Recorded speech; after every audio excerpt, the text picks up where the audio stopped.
Halo bro, bagaimana kabarnya? Semoga sehat selalu ya. Kali ini saya akan membahas sebuah alur film yang berjudul Heavenly Sword and Dragon Saber. Film yang rilis pada tahun 2019. Film ini menceritakan tentang sebuah perebutan pedang langit yang diinginkan oleh seluruh sekte dunia persilatan. Penasaran dengan alur ceritanya? Oke, langsung saja. Selamat rebahan. Film dibuka dengan sebuah tempat perkumpulan pandai besi, yang mana pada saat itu terdapat para pesilat sedang bertarung untuk memperebutkan golok pembunuh naga, sehingga terjadilah pertarungan sengit di antara mereka.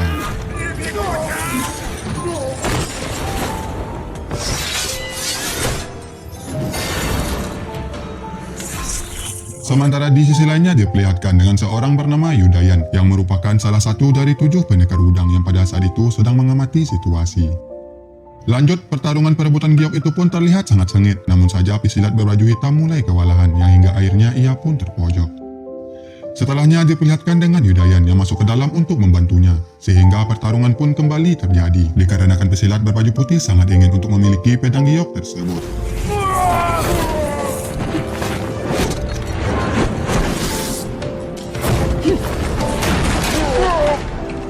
Sesaat kemudian diperlihatkan dengan sekelompok pesilat dari klan Pasir Laut yang memanfaatkan kekacauan yang terjadi untuk ikut memperebutkan pedang golok naga, yang hingga akhirnya Dayan berhasil mengalahkan sekelompok orang tersebut dan segera menyelamatkan diri mereka dari sana.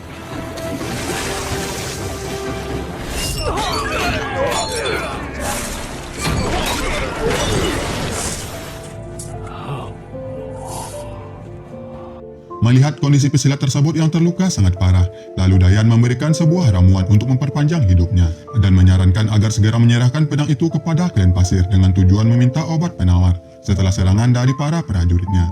Namun sayangnya pesilat itu pun menolak dan mengatakan bersedia untuk mati asalkan pedang itu tak jatuh ke tangan orang lain. Dan setelah melihat obsesi gila darinya, lalu Dayan pun memutuskan untuk pergi dan tidak ingin terlibat dengan pesilat tersebut. Namun sayangnya di saat Dayan akan pergi dari sana, pesilat itu pun berusaha untuk menghentikan dirinya. Perdebatan pun terjadi, dan di waktu yang bersamaan tiba-tiba datang beberapa pasukan dari klan pasir yang membuat Dayan berlindung ke belakang, bahkan membuat golok di tangan pesilat tersebut terlepas dan menancap tersembunyi dengan Dayan.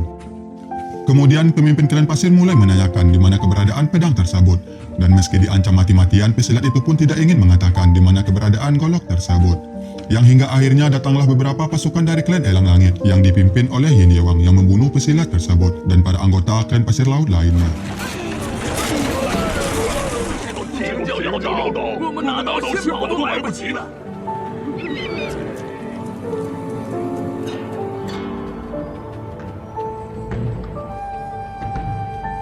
Setelah situasi aman, Dayan keluar dari persembunyian sebelumnya, dan setibanya di luar, Dayan melihat sudah sangat banyak mayat berserakan akibat perebutan pedang tersebut, yang hingga akhirnya ia pun memutuskan untuk mengamankan pedang itu, dan membawanya untuk kembali ke dalam sekte udang agar tidak diperebutkan lagi nantinya. Namun di dalam perjalanan pulang, perahu kecilnya ditabrak oleh kapal besar, yang memaksanya naik ke kapal tersebut untuk bertarung melawan Yin Yewang.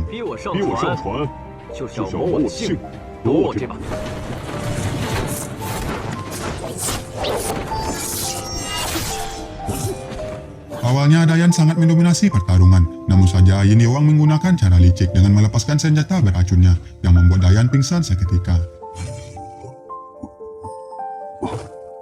Lanjut, setelah mendapatkan giok tersebut dari Dayan, mereka pun pergi menuju agensi Gerbang Naga dan meminta mereka untuk mengantarkan Dayan yang pingsan pergi ke wilayah Sekte Udang dengan imbalan 200 keping emas, dengan syarat jika terjadi masalah maka gadis Margayin akan membunuh mereka semua. Perjalanan itu pun dimulai, dan di tengah perjalanan mereka bertemu dengan seorang pesilat yang menyamar sebagai anggota dari Sekte Udang. Dan terlihat mereka pun tidak curiga sedikit pun, melainkan menyerahkan Dayan kepada dirinya. Dan orang yang menyamar tersebut adalah pesilat berbaju putih yang mengalahkan pesilat berbaju hitam sebelumnya, yang mana ia tahu kalau Dayan sudah mengambil golok pembunuh naga, dan menanyakan di mana keberadaannya sekarang. Bahkan tak segan-segan mematahkan sendi-sendi dari Dayan, agar Dayan menceritakan semuanya.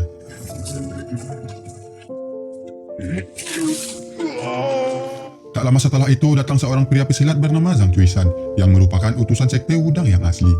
Singkatnya, Cuisan menanyakan keberadaan Dayan kakak ketiganya kepada biro perjalanan tersebut, dan mereka menjawab sudah menyerahkan Dayan kepada sekelompok orang yang mengaku sebagai pendekar dari Wudang.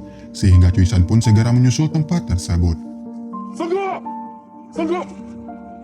Melihat kondisi kakaknya, lalu Cuisan dengan segera membawanya untuk diobati di tempat perguruan.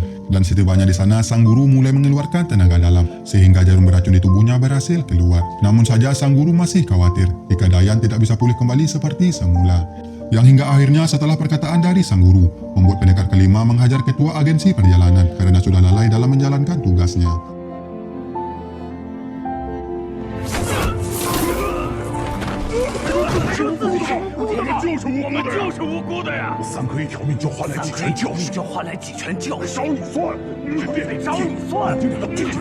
Lanjut setelah serangan tersebut, lalu pendekar kelima menemukan sebuah emas dari saku ketua biro perjalanan. Yang ternyata emas itu telah terkena jari baja dari Shaolin, sehingga mereka semua pun mulai curiga jika kuil Shaolin juga ikut dalam penyerangan kali ini, demi bisa mendapatkan pedang golok naga tersebut. Singkat cerita, sang guru meminta kepada murid pertamanya untuk menyelidiki tempat Shaolin, sedangkan Cuisan mendapatkan sebuah info kalau orang yang memerintahkan jasa pengiriman kakak ketiganya berasal dari keluarga Margain, dan ia memutuskan pergi ke tempat pengiriman gerbang naga untuk mencari informasi lebih lanjut.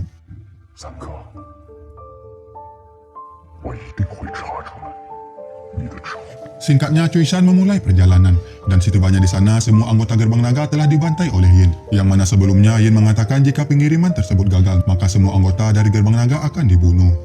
Sementara itu, beberapa Shaolin yang melihat hal tersebut langsung menyerang Cuisan di sana, dikarenakan mereka mengira Cuisan adalah pelakunya. Dan pertarungan itu pun tidak bisa dihindarkan, dan di dalam pertarungan Cuisan dibantu oleh Yin sehingga berhasil melukai Shaolin di sana.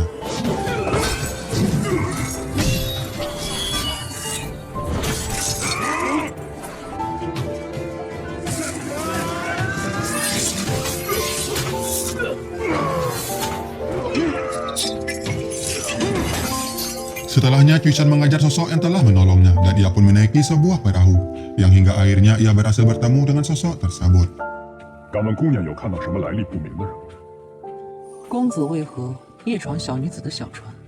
Kemudian mereka mulai memperkenalkan diri masing-masing, dan setelah mendengarkan namanya adalah Yin, lalu Cuisan mulai bertanya, dan menanyakan apakah Yin yang mengirimkan kakak ketiganya. 我三哥到了武当山下又遭人毒手，姑娘知道，委托龙门镖局送我于三哥回武当的。 Setelahnya, Yin mengajak Cuisan untuk masuk ke dalam dan menunjukkan bekas luka akibat serangan senjata dari Shaolin, yang dimana pada saat itu ia mengikuti ke-6 orang yang menyamar sebagai prajurit dari Sekte Wudang. Namun karena kalah jumlah, ia pun harus terluka terkena serangan senjata rahasia tersebut.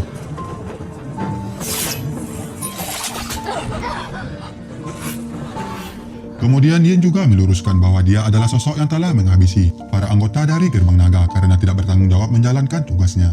Dan setelah mendengarkan Yin yang terluka demi menyelamatkan kakaknya, lalu Cuisan memberikan sebuah penawar untuk menolong nyawa Yin dari racun tersebut. 皇天在上，江神在下。今日我张翠山就向殷把要复。 Dan setelah menyelesaikan semuanya, Cuisan pun berpamitan kepada Yin untuk melanjutkan perjalanan. Dan terlihat dari mata mereka tidak ingin berpisah satu sama lain. Keesokan harinya, Sekte Langit melakukan sebuah pertemuan untuk memperlihatkan golok naga yang berhasil didapatkan dan meminta mereka semua untuk setia kepada Sekte Elang Langit. Bahkan Yin pun memerintahkan tangan kanannya untuk membunuh orang yang tidak mau tunduk kepada dirinya.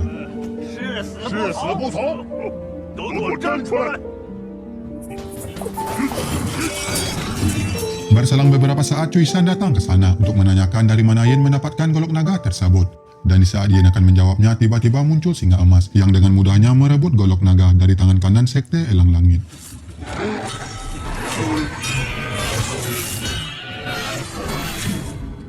Setelahnya, Yin mulai mencoba meminta kembali golok naga tersebut. Namun singa emas tidak ingin menyerahkan sehingga pertarungan pun terjadi.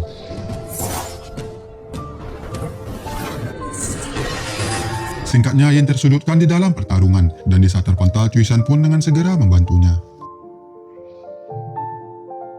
Kemudian singa emas mulai bertanya kepada semua prajurit yang berada di sana, siapa saja yang tidak setuju jika golok naga berada di tangannya. Dan tentunya semua prajurit yang berada di sana tidak ada yang berani untuk menantangnya. Setelahnya, singa emas mulai mengarahkan pandangan dan menantang duel pemimpin dari klan ikan paus dengan klan pasir laut, yang mana singa emas menganggap jika mereka berdua telah melakukan banyak kerusakan, dan dengan mudah ia pun mengalahkan semuanya.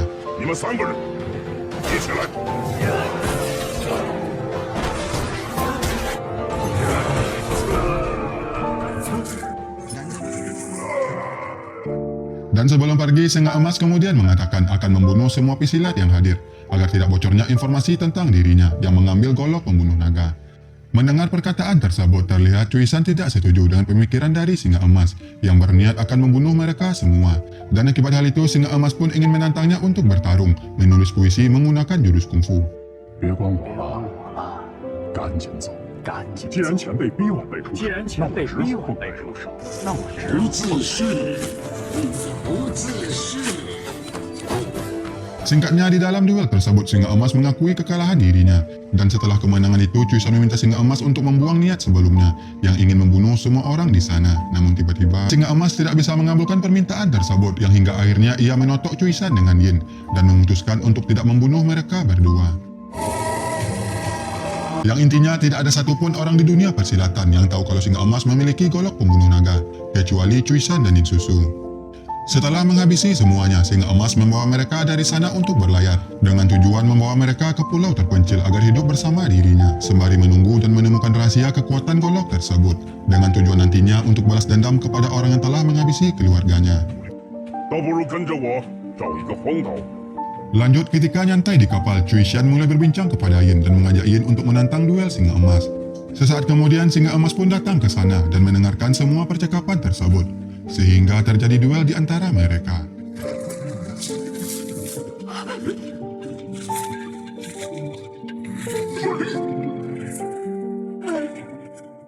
谢逊，你个若有不测，我跟你拼了！ Lanjut, malam harinya terjadi badai sangat dahsyat sehingga membuat para awak kapal terjatuh ke dalam laut. Bahkan membuat Singa Emas yang trauma akan kematian keluarganya berteriak penuh amarah dan tidak bisa mengenali semua orang di sana.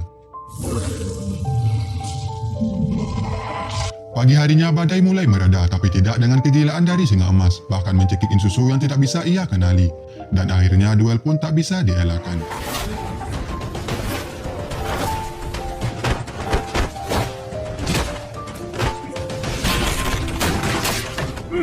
Singkatnya, Cui Shan tentu saja bukan lawan yang imbang untuk Singa Emas.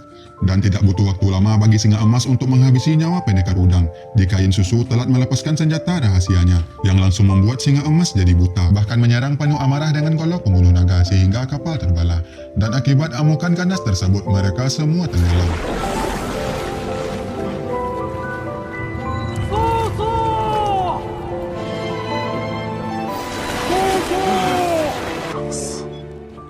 Di tempat lain diperkenalkan dengan Miju, ketua sekte Emei generasi ketiga, yang ingin menyelamatkan salah satu muridnya yang telah diculik oleh anak buah dari Yin Yewang.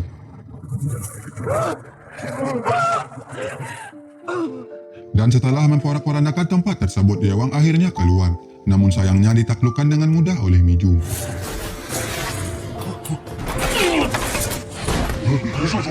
Kemudian Miju menyerang bawahan musuhnya dan menyekap Yin Yewang. Sementara itu, murid sekte Emei menyusuri tempat tersebut dan berhasil menemukan pintu rahasia yang menuntut mereka menemukan saudaranya yang ditawan.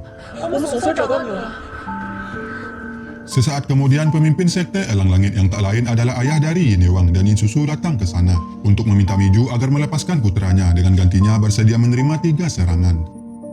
Singkatnya, penebusan itu pun dimulai dan dengan mudahnya Raja Elang Langit menahan serangan tersebut.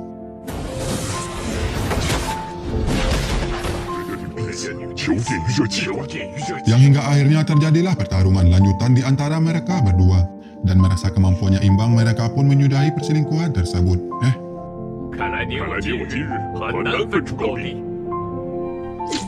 师傅，师傅，师傅！ Di scene lain diperlihatkan dengan Yin Susu dan Cui Shan yang masih terombang-ambing di tengah lautan. Dan setelah cukup lama, mereka pun menemukan sebuah pecahan es yang menuntun mereka ke sebuah pulau tersembunyi. Dan pastinya sangat cukup jauh dari dataran tengah. Akan tetapi dengan jarak yang jauh tersebut, terlihat Yin Susu sangat senang dikarenakan mereka bisa bersama-sama. Dan pastinya tidak akan ada orang yang menantang kebersamaan mereka. Sebab Cui Shan berasal dari sekte terang dan Yin Susu berasal dari sekte sesat. Dan akhirnya mereka berdua pun mengikat sebuah perjanjian untuk pernikahan. Dan tentunya akan saling menjaga satu sama lain. 嫁给我，做我的妻子。老天保佑，愿我二人。 我张穗山今日与殷素素结为夫妇。 Lanjut, setelah dengan status barunya, mereka pun mulai menelusuri pulau tersebut. Dan mereka menemui sebuah gua yang pastinya bercocok tanam pun terjadi. 老天真的在帮我们。 Kemudian cerita berpindah dengan dataran tengah, yang mana Miju melihat murid keduanya bernama Xiaofu sedang berlatih pedang merasa sangat bangga atas bakatnya. Sedangkan di sisi lainnya ternyata percakapan tersebut dikuping oleh murid pertama. 怎么了，师傅？ Dan setelah mengetahui diintip, kemudian Miju mengatakan jika kelak Xiaofu akan diangkat untuk menggantikan posisinya, dengan tujuan nantinya murid pertama bisa menghargai Xiaofu, dikarenakan Miju sudah mengetahui bahwa selama ini murid pertama selalu menindasnya. Lanjut, Yin Susu dan Cui Shan mulai terbiasa dengan kehidupan barunya. Bahkan terlihat mereka berdua sangat bahagia. Dan setelah cukup lama mereka melihat singa emas yang ternyata masih selamat sesudah insiden kejadian kapal karam. 素素，我们得救。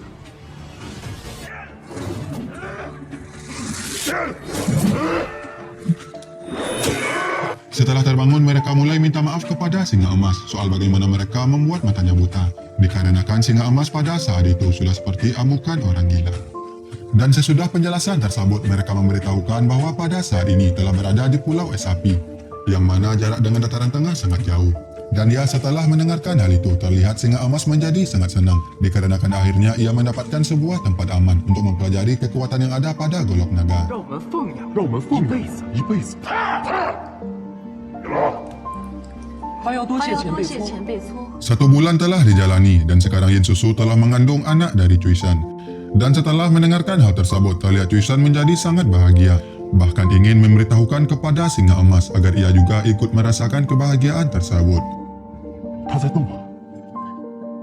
听到了吧？ Singkatnya 9 bulan telah berlalu dan kini usia kandungan Yin sudah sangat besar, yang mana sesaat lagi ia akan melahirkan. Sementara di luar terjadi sebuah badai yang besar yang membuat singa emas teringat dengan masa kelamnya sehingga ia pun tidak terkendali. 在他身上！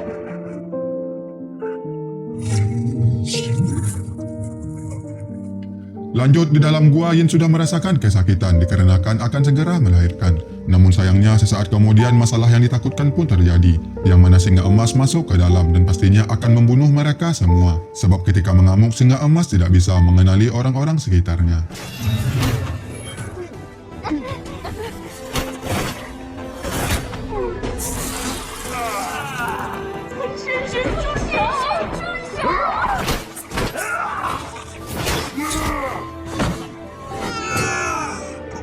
Dan amukan tersebut akhirnya bisa terhenti setelah Yin Susu berhasil melahirkan bayinya, yang membuat singa emas sadar dari masa kelam, bahkan amarahnya pun mereda dan bisa tenang setelah mendengarkan bayi tersebut menangis. Kemudian Cui Shan mulai menghampiri bayinya dan singa emas pun menanyakan apakah bayinya laki-laki atau perempuan. 孩子像你，长得太过俊俏，国富多寿，少受灾难。 Setelahnya singa emas kembali bertanya, apakah telah memberikan nama kepada putranya, dan mereka menjawab masih belum tahu dengan nama apa putranya dinamakan. Dengan sedikit kekhawatiran nasib mereka nantinya, Yin Susu meminta sebuah permintaan kepada singa emas agar menerima bayi yang ia lahirkan sebagai anak angkat dengan tujuan tidak akan memutus hubungan mereka nantinya. Dan terlihat singa emas sangat senang menerima permintaan tersebut. 你们把孩子给了我， 那你们自己 那你 怎么 们自己怎么办？ 那就收走义子，咱们就让他改宗。 我谢谢二位。 谢二位。 两弟妹，还有无忌， 两弟妹， 都走。他爹， 还有无忌， 说张翠山，他爹。 Setelahnya, Cui Shan meminta kepada singa emas untuk memberikan nama kepada anak mereka, dan singa emas memberikan nama anaknya sendiri yang telah mati dulunya, sehingga anak itu diberi nama Zhang Wuji. Dan sesudah pemberian nama tersebut, singa emas meminta mereka untuk menjadi saudara angkatnya. 好的，哎，我去外边找点柴火。 Kemudian cerita berpindah di sekte Alang Langit, yang mana Yin Yewang meminta bawahannya untuk memperkuat penjagaan agar ayahnya dapat memulihkan kondisinya akibat luka dalam yang telah dialami sesudah pertarungan melawan ketua MA sebelumnya. Berselang beberapa saat, mereka pun akhirnya didatangi oleh sosok yang memiliki kungfu level tinggi yang mampu memporak-porandakan orang di sana. Kemudian diperkenalkan dengan Yan Xiao merupakan utusan kiri dari sekte Ming, yang pada saat ini menjabat sebagai ketua sementara. Lanjut, maksud kedatangan Yan Xiao adalah untuk menegur ketua Alang Langit karena telah membentuk kelompok terpisah dari sekte besar Ming. Dan akan hal itu, ia pun meminta kepada Raja Alis Putih untuk membubarkan sekte Alang Langit dan kembali bergabung dengan sekte Ming. Yang hingga akhirnya setelah perkataan tersebut membuat Raja Alis Putih menjadi sangat kesal dan pertarungan pun tak bisa dielakkan.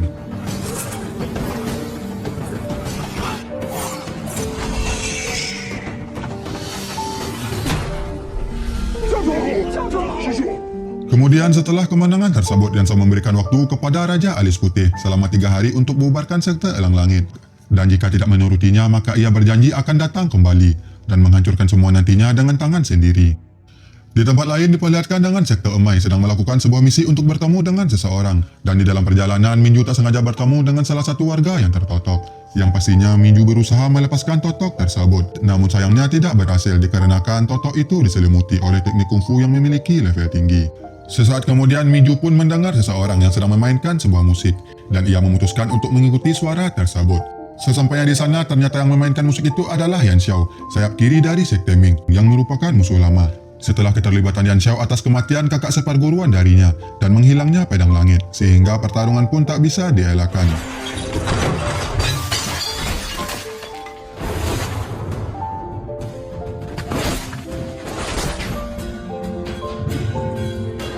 Melihat gurunya terpojok, Xiao Fu melakukan serangan dengan tujuan bisa meringankan sang guru. Namun sayangnya kungfu Xiao Fu masih belum cukup kuat sehingga dirinya malah menjadi tawanan. 现在你有两个选择。哟。 Yang hingga akhirnya Xiao Fu dibawa pergi sebagai sandera dari sekte Ming dan menitipkan kepada Xiao Fu seorang gadis kecil bisu selama sebulan yang nantinya akan ada seorang nenek yang akan menjemput setelah waktunya. Dan sesudah penjemputan tersebut, Xiao Fu boleh pergi dari sana. Setelah cukup lama, Xiao Fu melihat banyak luka di tubuhnya dan ia pun salah paham kepada Yan Xiao dengan mengatakan kenapa dirinya sangat kejam. Kesal dengan tuduhan yang selalu dilemparkan kepadanya, lalu Yan Xiao menceritakan tentang semua dan mengatakan anak itu adalah anak dari anggota sekte Ming yang mana orang tuanya sudah meninggal di dalam sebuah misi. Lanjut, selama Xiao Fu menjaga anak kecil tersebut, terlihat hubungan mereka semakin membaik. Bahkan Yan Xiao mulai jatuh cinta kepadanya. Namun sayang, di saat akan mengungkapkan semuanya, tiba-tiba terjadi sebuah ledakan yang dilakukan oleh pemberontak dari sekte Ming karena kecewa kepada Yan Xiao yang lebih memilih untuk menyelamatkan anak kecil daripada keselamatan kakaknya.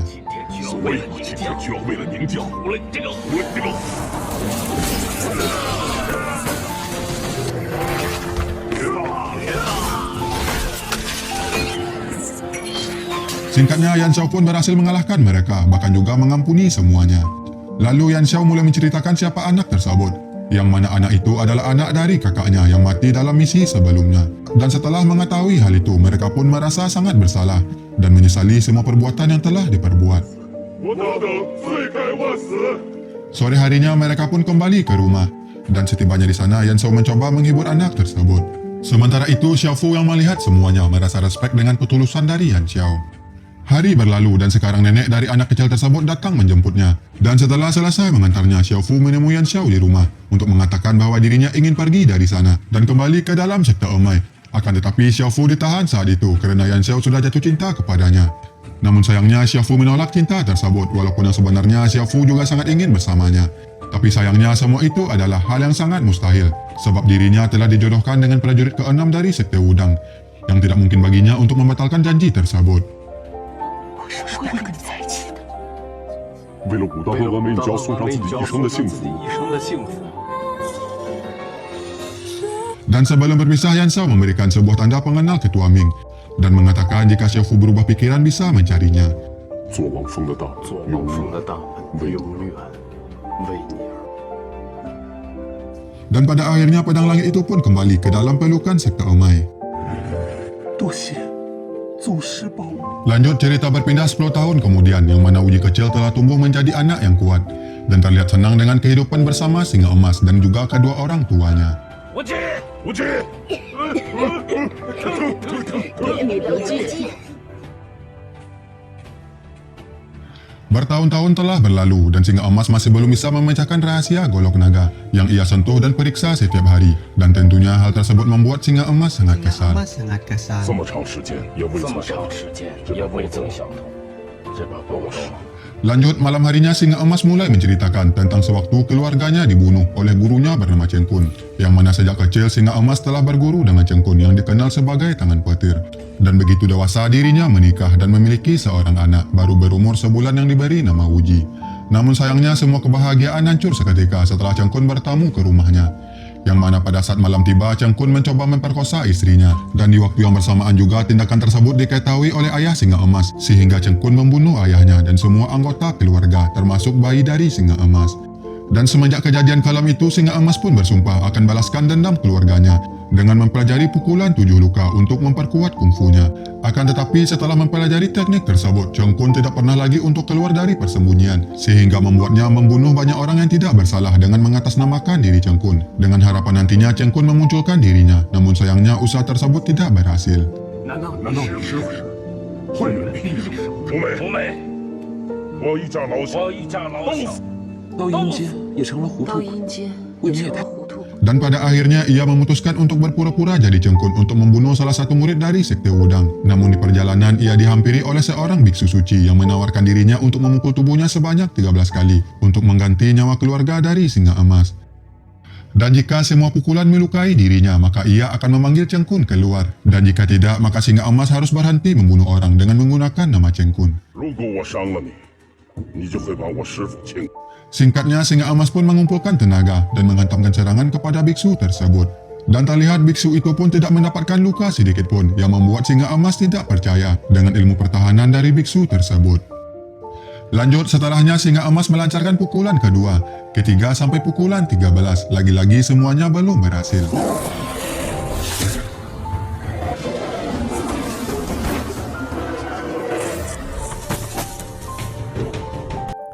Bagaimana dengan alur ceritanya? Menarik bukan? Pesan yang dapat kita ambil dari film ini yaitu tetaplah berbuat baik walau rintangan menghadang, tetap kalem, tenang, kuasai. Dan selamat berjumpa lagi di episode selanjutnya.